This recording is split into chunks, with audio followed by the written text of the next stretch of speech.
Hello, Guru Nation. Welcome back to another episode of Random Musings from the Clinical Trials Guru. This is my favorite kind of podcast because it's unplanned, unannounced. But Belkis and I were just talking about, how to get more studies for her site through our consulting service. So text me if you're interested, 949-415-6256. But Belkis and I have been connected on LinkedIn since 2013. She has a really interesting story. We're actually going to get her to be the February guest host for the Latinos in Clinical Research. I didn't realize you were part of that group. Thank you very much. And let's get into your story because we need more stories from people like you, people who are actually in the community doing the work of research, who actually understand the amount of work it takes to do research and not just throwing out things like virtual trials like it's going to solve every problem in the industry, because it's not.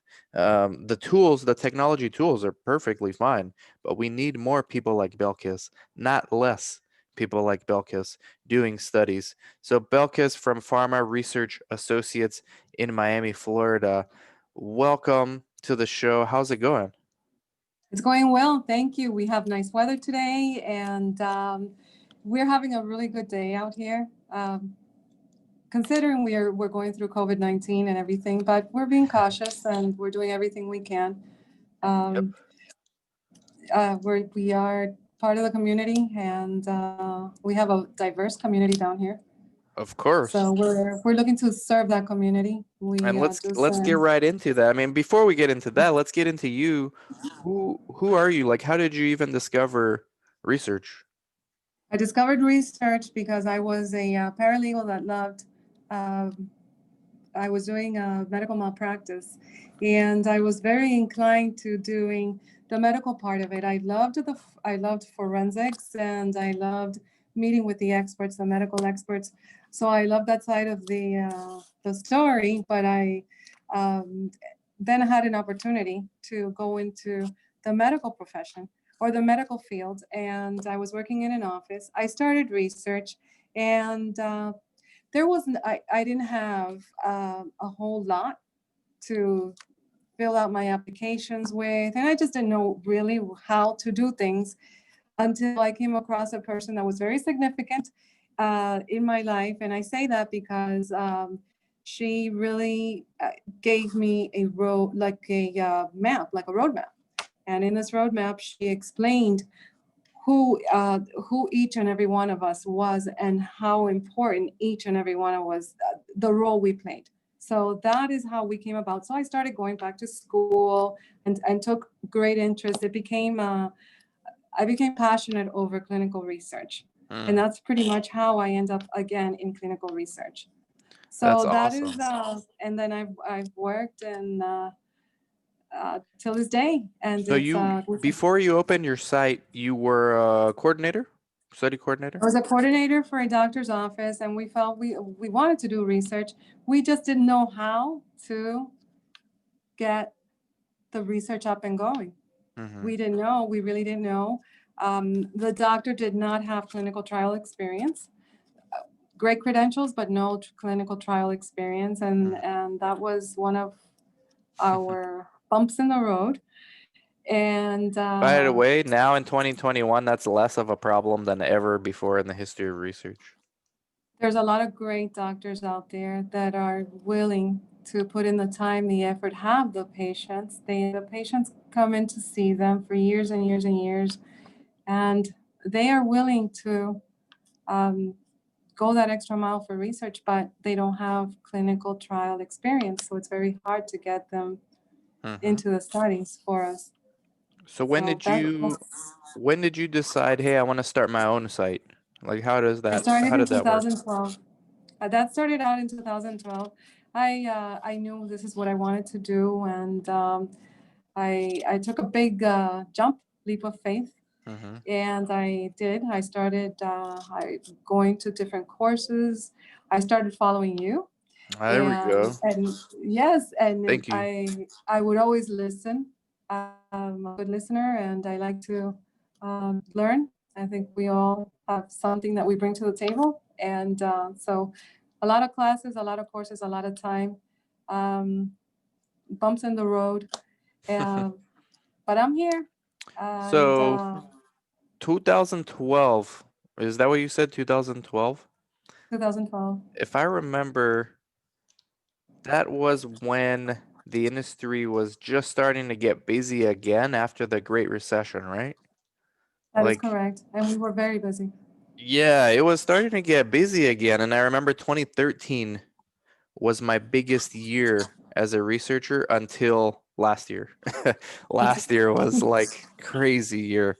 I was telling somebody in another industry that, I feel guilty that we're doing so well in research because other industries are getting decimated by what's been happening. But all of us in research are just fortunate, like really lucky to be in this industry. We're at the forefront That is of this correct. COVID thing, and it's not ending. We need more studies on COVID, and I see more studies coming out, more treatment, more vaccines, more longer term safety studies, all that stuff, plus all the other studies that are out. We still need innovation in just about every indication you can think of. So 2012, see, we got to talk because when did you actually start? And then how long did it take you to get your first study? Even before that, how did you get a PI for your new site? Like when you started? When I started with an API, this is kind of a funny story, but I was sitting at a Benihana and I was trying to figure out where do I get my next PI? Where do I get API that has experience? Which way do I go? I was still taking, I was in school and Okay. I was doing Saturday classes, but my site was being built.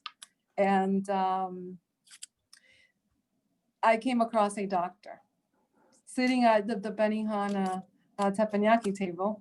And we struck up a conversation, and he Wow. said his son was a research doctor and had his own practice and might take interest. And sure enough, I spoke to the doctor the next day, and um, we were able to work something out, and it's been an everlasting. And that's one of Really our good. PIs. Family practice, Yes, right? Family practice, multi-specialty. family practice. And so he's been on board. Mm-hmm. And the rest is history with him. And that's the best So kind of doctor. When you're starting out, I know everybody wants to get specialist. When you're starting out, the best doctor, and even when you're established, the best kind of PI, you want to have that pillar PI that's family practice, internal medicine, because they can do everything almost. And then when you need specialists, they know specialists because they don't work in a bubble. They have colleagues. And so that that's solves so right. many problems. That's exactly what I'm doing with my new site in Yuma. My wife, shout outs to my wife, but she put this list together of all the doctors in Yuma with private practice. We contact all of them. Two of them replied. One I met with for 6 hours in his house. This is how nice people are there. They invited me to their house. That Six is nice. hours. We struck up the conversation. Now, once we start with him, he's going to refer to all the colleagues, from in the town. Absolutely. So the And that is message how is we open up. that's how you do it, right? That's how you do it. That is correct. That is how we did it.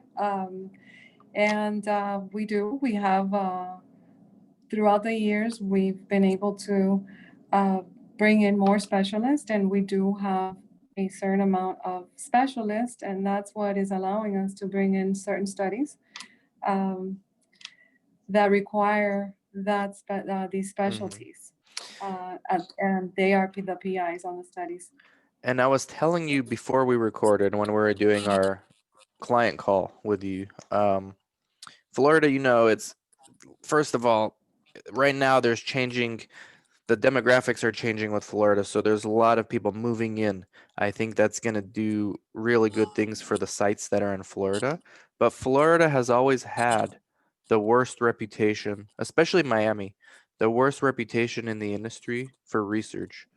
And that's a shame because there's so many good sites. We have a few clients from Miami that are really good, like you're the same, really good, honest people. And then you have other people who are like kind of messing it up for you guys. I'm sure you've experienced this.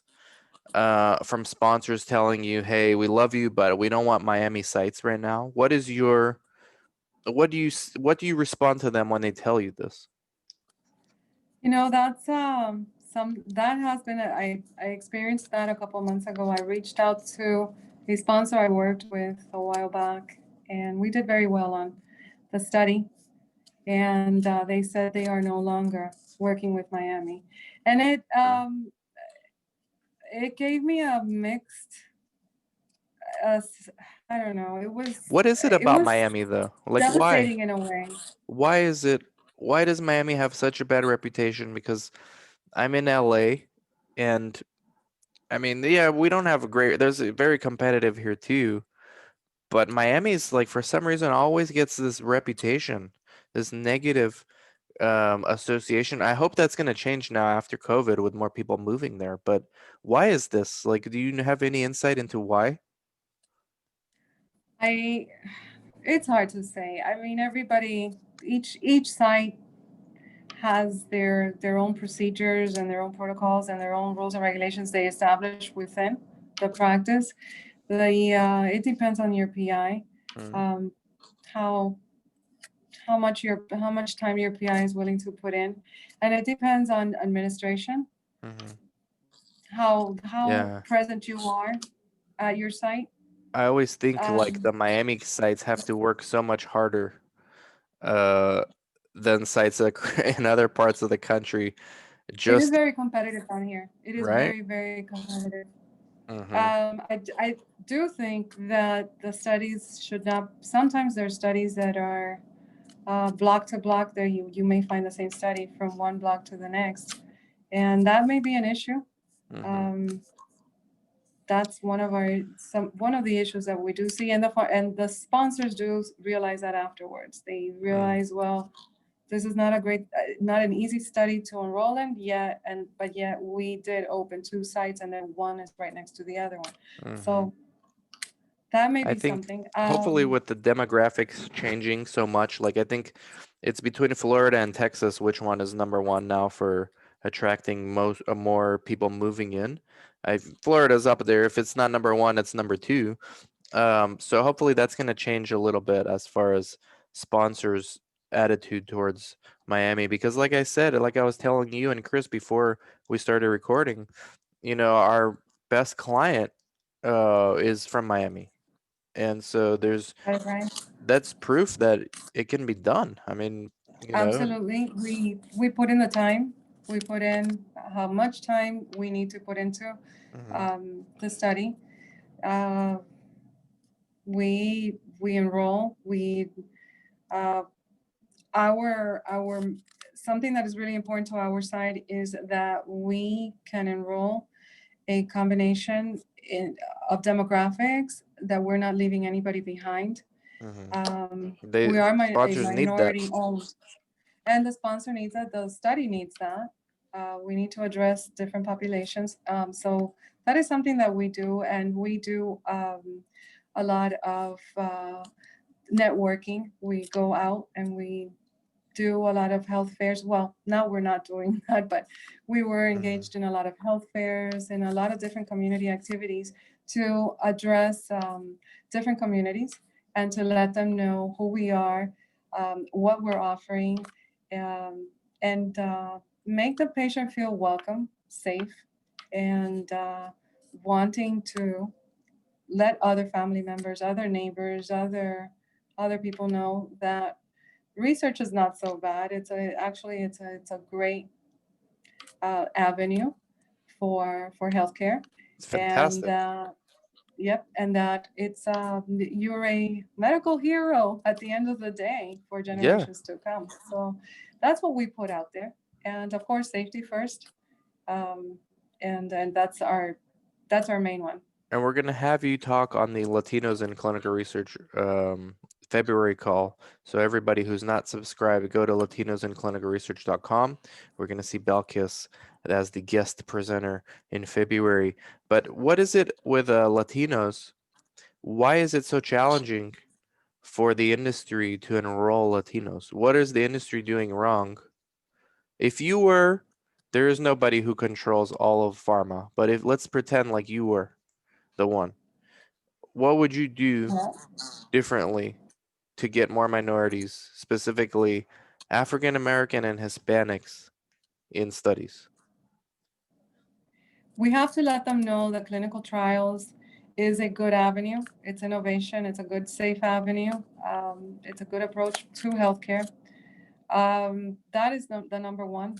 And if we want to enroll Hispanics, most of the Hispanic community, I can't speak for everyone, but the large majority does not speak English.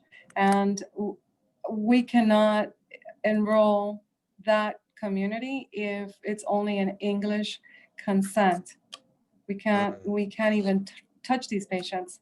So it's only that our percents are lowered when that happens. yeah. Um, What have you been your experiences with that, with sponsors? How much, like, what percentage do you think give you Spanish informed consent, and then what percentage don't? I always do request Spanish, I request Creole, and I request Portuguese because my doctors are diverse.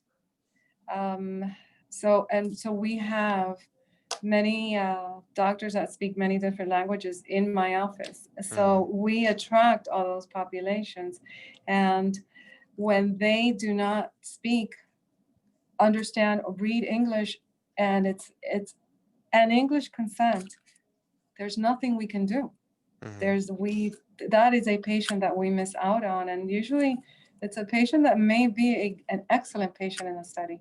Right. So And that is one that we have encountered, and we have encountered that a few times, and it's discouraging for everyone. yeah, one of our co-founders of Latinos in Clinical Research, Judy Galindo, she's has a site actually going to be like only an hour away from where I'm going to open my site she's in Imperial, California. It's like 90% Hispanic, and she runs into this problem all the time with sometimes the sponsors don't allow non-English speakers in the studies, and it's very So that frustrating excludes a for her. tremendous. It's very frustrating because it does exclude not only Hispanics, but it excludes many demographics that do not speak English or they don't read or they don't understand. And Hmm. but yet we have the doctors that speak all these other languages. Right. Yeah, So, that's something that pharma has to fix. Um, that's definitely one. We reach out to all communities. We reach out to the African American. We One of my doctors is Haitian American, and he has a great following, and he's helped me to visit many parishes, worship centers, community centers, and welcome everybody onto our site. So mhm. That's um, important. Grassroots efforts. See, this is the that's part it. that bothers me with the industry talk about patient centricity. All the focus is on technology, and the focus needs to be on the opposite of technology, face-to-face interaction. Like it's the oldest kind of communication known to man. It's you talk to somebody, you know. Technology, virtual trials is not going to get more patients in the study. You might give patients access in theory. Sure, everyone in Florida can do a virtual trial with one PI in Florida by Zoom, but who's going to convince those patients to even do that study in the first place? You Who need even want to be in the clinicians like study in you. the first place? Yeah, we need They people want the like you. warmth, they want the security, they want to hear from the doctor. They value that one-on-one, face-to-face, talking to the coordinators, uh, that reassurance. They can sit and go through the consent. They can take their consents home. They can review them with their family members, and they can call us. Yeah, We're available. We're available to the patient, and we're welcoming into our site. We're always very warm and welcoming. Um, the coordinator is the most underrated aspect in research from the perspective of doing the work, but also from the patient centricity perspective, which the industry is so Yes, focused on. And name, like, when you go outside of research, when you go to a doctor, okay, like I go to my doctor's office, I don't have a coordinator. I meet an MA who takes my vital, and then I talk to the doctor, and then I leave. A coordinator in a study is like a concierge. You have like a VIP experience if you're in a it's study. a VIP experience, and I call it. It's more concierge. So we're in a way we're practicing concierge medicine, and it's a one-on-one, and there is so much privacy that is given to the patient, and we just make sure our patient feels has a Exactly. good feeling, and they I always welcome their family if they need a family member or a caregiver. We make sure they are taking place and they feel as if they're their patient, their family member, or their friend, or whoever they're caring for is being cared for, is being Yeah, taken care of. We're giving them the warmth. Sometimes they just need that. Sometimes just that simple smile, that care, that hello in hmm person makes a world of difference. And um, I think so too. technology cannot offer that. Technology is intimidating to many.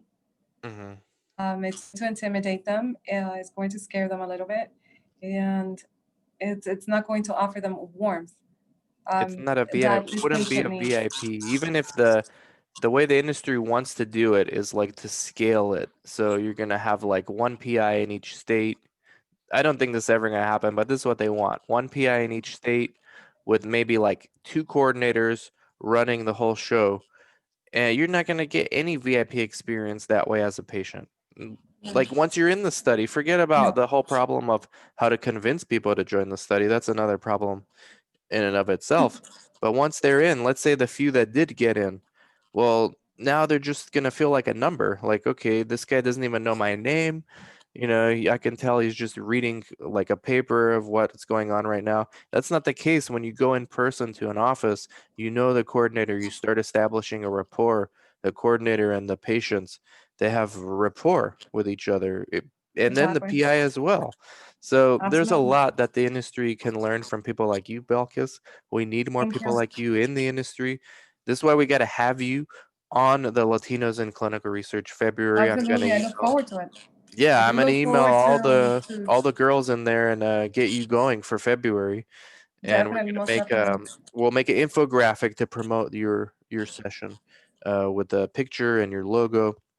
I think it'll be good for February because you're doing a good job out there, and we need more people like you, like I said.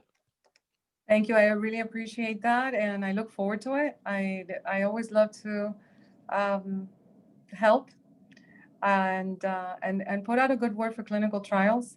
It's I to me it's a sometimes it's the light at the end of the tunnel for many, Yeah, and and I always like to put a good word out there for everyone. Um, and that there are many good sites down here in Miami. I consider that we are doing a good job. I'm always open to learning and to new experiences and always furthering my knowledge and our knowledge here, not just my own. I have been, like I said, I've been following from you for many years, and I always take note because you put out such great information for us. And thank you. so I always do take note of the work you're putting out there, the effort you're putting out there for us. So Thank you. Yeah, we need more. So more people like Belkis doing good work out there. I'm looking forward to that Latinos in Research. Thank you very much, Belkis. I'm gonna put your LinkedIn profile underneath this video and in the podcast so people can connect with you, right? absolutely, I look forward to it. And then anyone that wants to connect, go ahead on LinkedIn and get to know Belkis and get to know her on the February webinar for the Latinos in Clinical Research Zoom call. So thank you guys. Thank you, Belkis. Thank you everyone for watching and listening, and we'll catch you all later. Bye bye. Thank you so much. Thank you.